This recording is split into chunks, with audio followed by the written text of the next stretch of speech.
Hello, Matt. Are you there? Hi, Patty. Yes, great to meet you. Good to meet you too, and I am very excited to hear about your study on Generation Z. Great.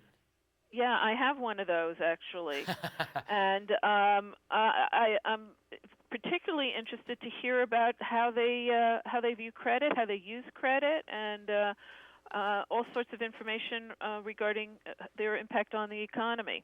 Absolutely. Happy to share that with you.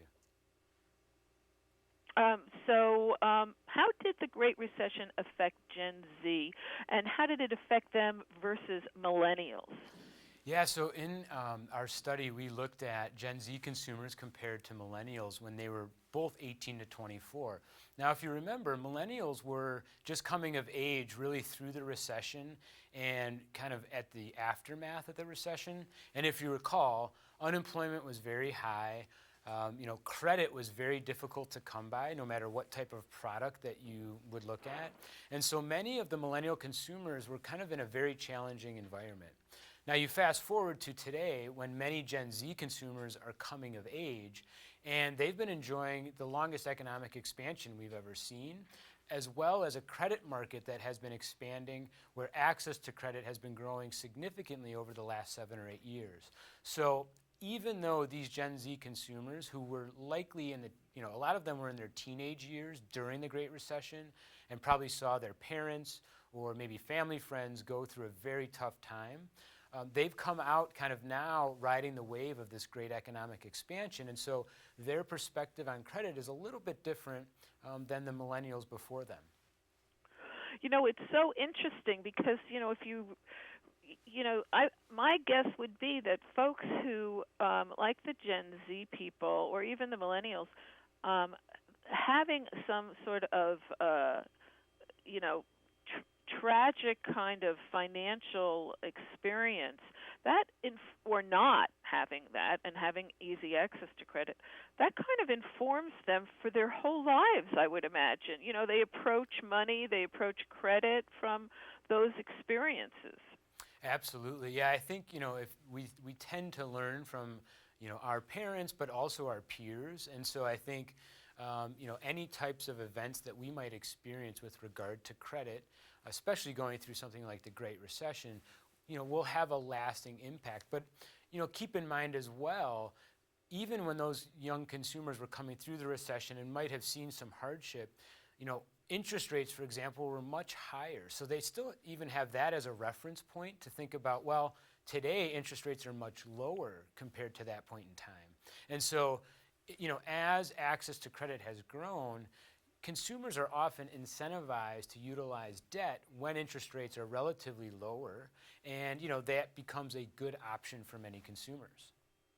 Right. And also I can imagine that, teaching these young Gen Zers to pay their bills and to make sure that they're on time with their payments and not late, all of those things are so important to learn. Absolutely, and if you think about not only as we mentioned, did you learn from your parents and the generation before you, but as an industry, the overall lending industry has done a really good job of kind of providing education around credit. Now you can simulate what will happen if I take on new debt, or what if I pay off this credit card? What's the effect to my credit score? So I think more than ever, consumers are better educated and have more tools at their fingertips to truly understand, what products do they qualify for, what interest rate should they be paying. And so as we've increased that education for consumers, it just better arms them in thinking about how to take on new debt. Right, and they're pretty savvy digitally, online and on their phones to know where to go to find out their credit score and to find out, all sorts of information about different credit card availabilities and loan interest rates and all of that. That's exactly right. And we, consider the Gen Z consumers to be the first digital native consumers. So exactly what you're just talking about, all they know is a digital platform and online. And what we have found is that many lenders are starting to shift their strategy to kind of address this. So if a consumer indicates or shows a preference to interact through a smartphone, fill out an application, get approved, check their bill, pay their bill, all of those things, we're starting to see that lenders are shifting their focus because, the consumer indicates those preferences, and so lenders want to meet the consumer where they want to be met. Well, that's smart because you want to go where your consumer is. And I mean, I know for a fact that these folks, nobody's writing checks, nobody's Right. looking at papers, they're not reading the newspaper, they're not even watching TV. They're getting their information online, and it's the smart, company who can, pivot to meet those new needs. Absolutely. Yep. And that's kind of the changing ecosystem that we are seeing in the lending environment. And when you think about it, right, if I'm a lender today, I'm not just competing with maybe a fellow bank or a fellow financial tech institution.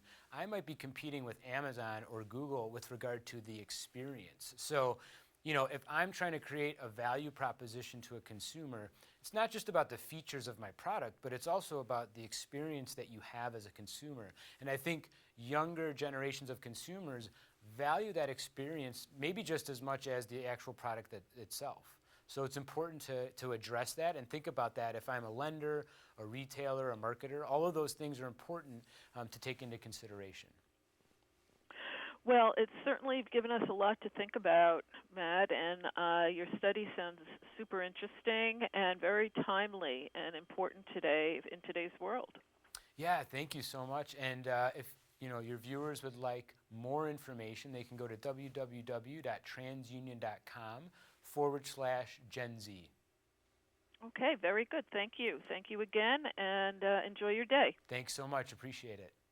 Bye-bye. Bye-bye.